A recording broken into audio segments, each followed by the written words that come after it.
Baik hadirin, marilah kita dengarkan sambutan Ketua Forum Pembaruan Kebangsaan Jakarta Utara periode 2021-2026 Bapak Hanafi Esos.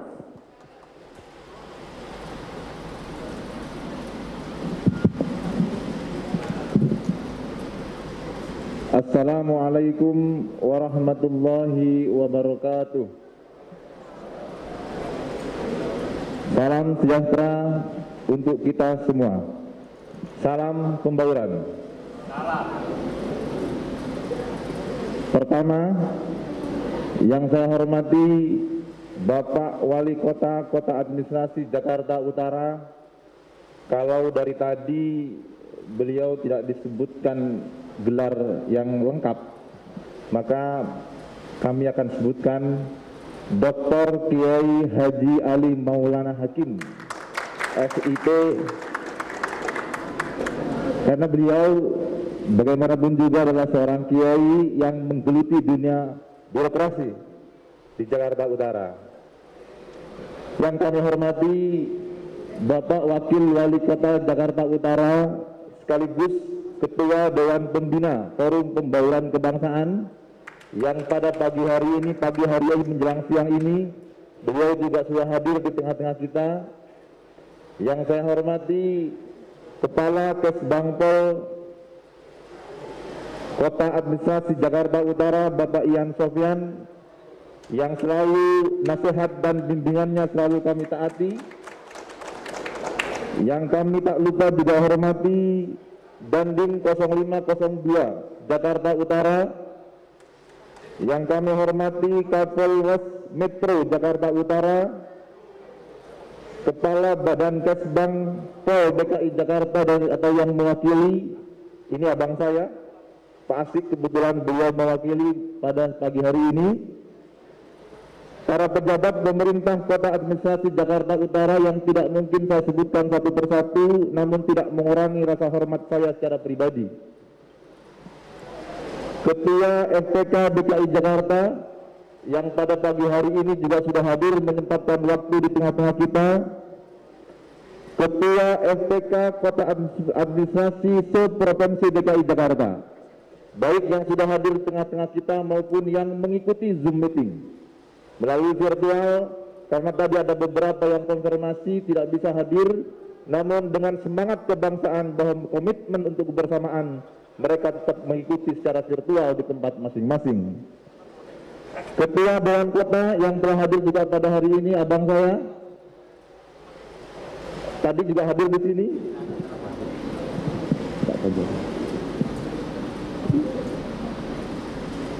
Ketua FKUB, Ketua FKDM, Ketua Dewan Masjid Indonesia,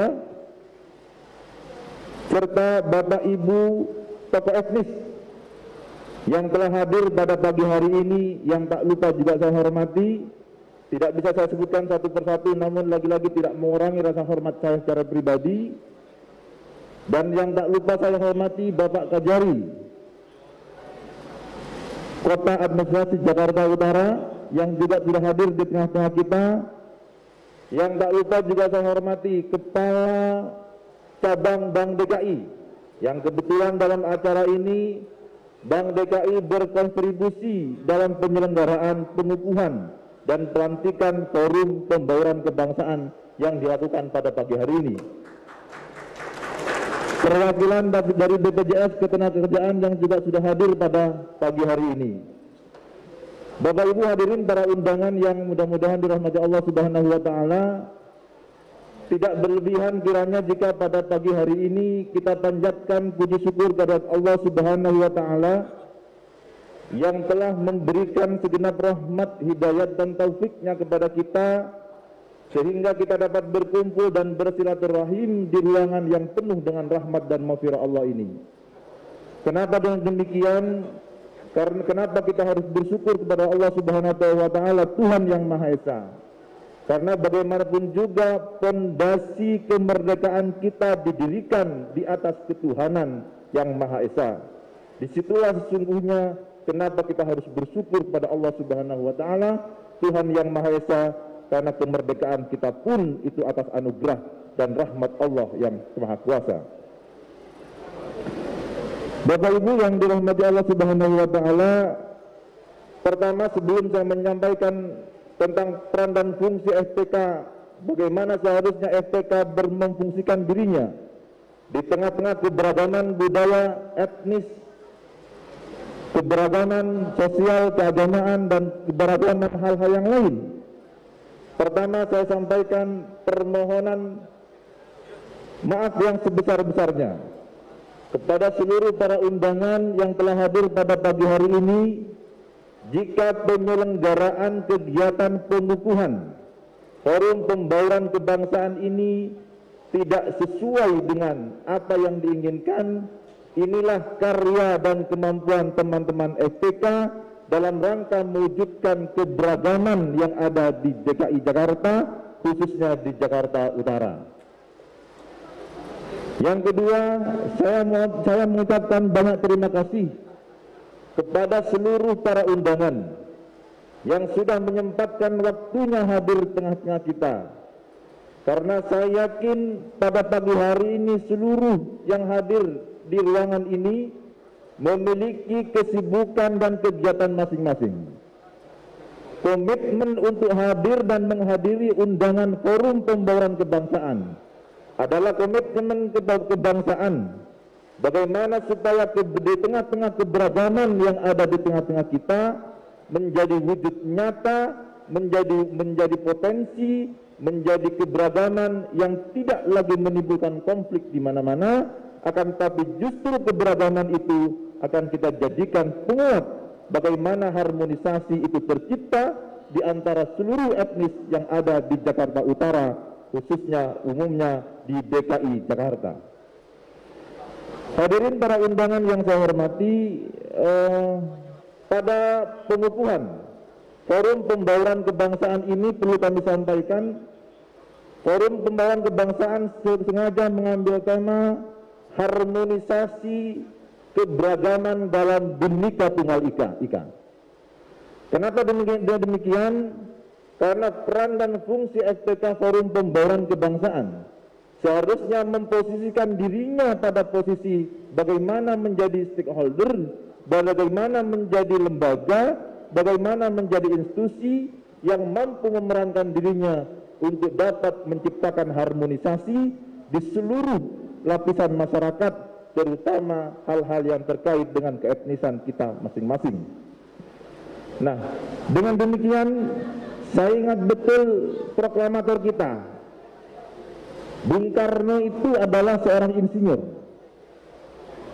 Insinyur paradigma berpikirnya selalu matematis.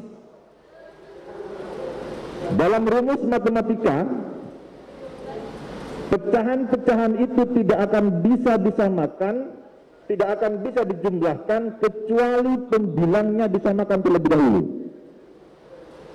Kalau analogi ini yang disampaikan oleh Soekarno itu kita jantahkan pada Forum Pembauran Kebangsaan, keberagaman yang ada di tengah-tengah masyarakat kita tidak akan mungkin bisa disamakan persepsinya kalau seandainya penyamanya belum kita sepakati.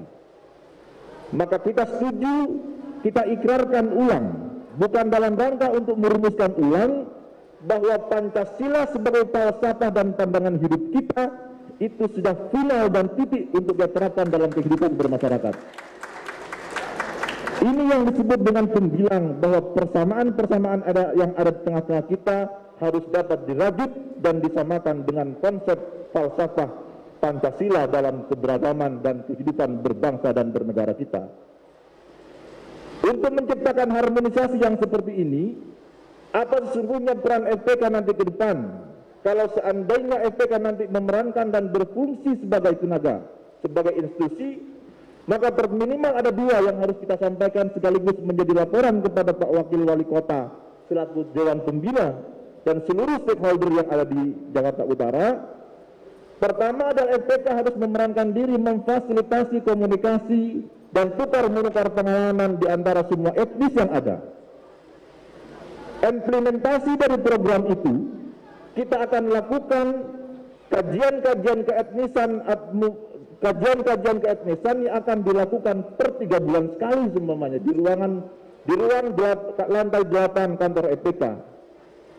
Dengan demikian, memfasilitasi komunikasi dan tukar-menukar pengalaman di antara sesama etnis, maka persepsi-persepsi negatif, asumsi-asumsi yang ada soal keberagaman kita, Madura semuanya. Kenapa Madura ngomongnya nyaring? Kesannya kalau Madura ngomong marah-marah sama orang. NTB semuanya. Kenapa ketika berdialog dia nyaring, berdialognya dikira marah-marah sama orang?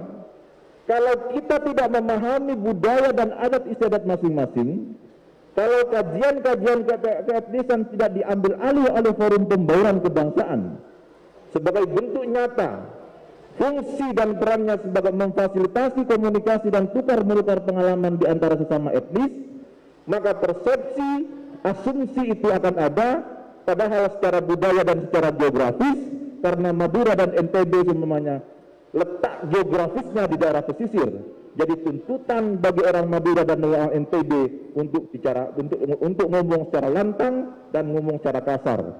Minimal ini yang bisa dipahami. Jadi kalau seandainya peran dan fungsi FPK memfasilitasi komunikasi dan tukar-menukar pengalaman di antara sesama etnis kita lakukan, implementasi dari programnya adalah kajian keetnisan yang bisa dilakukan kita per 3 bulan sekali, maka itu akan bisa kita meredam, kita bisa merajut kebersamaan, harmonisasi di antara sesama etnis. Peran yang kedua yang harus kita lakukan nanti dalam forum pembauran kebangsaan adalah penguatan jaringan kemitraan dengan seluruh stakeholder, baik dengan Pak Wali Kota sebagai mitra, sebagai Dewan Pengawas, dengan seluruh tokoh-tokoh etnis yang ada di Jakarta Utara. Maka implementasi dari itu adalah program yang akan kita lakukan adalah program silaturahim tokoh. Kalau seandainya 1 bulan sekali FPK menjaring komunikasi yang seperti itu, kita komunikasi dengan Dandim, kita komunikasi dengan orang Papua, kita komunikasi dengan tokoh-tokoh yang lain yang ada di sini, maka kesalahpahaman yang ada di tengah-tengah masyarakat kita akan bisa tekan seminimal mungkin sehingga FPK mampu memerankan dirinya sebagai fungsi dan perannya untuk menciptakan harmonisasi di tengah-tengah kehidupan bermasyarakat. Demikian sekelumit apa yang bisa saya sampaikan, mudah-mudahan bermanfaat. Wallahul muwaffiq ila aqwamit thoriq. Wassalamualaikum warahmatullahi wabarakatuh. Terima kasih banyak kepada Ketua FPK Jakarta Utara terpilih.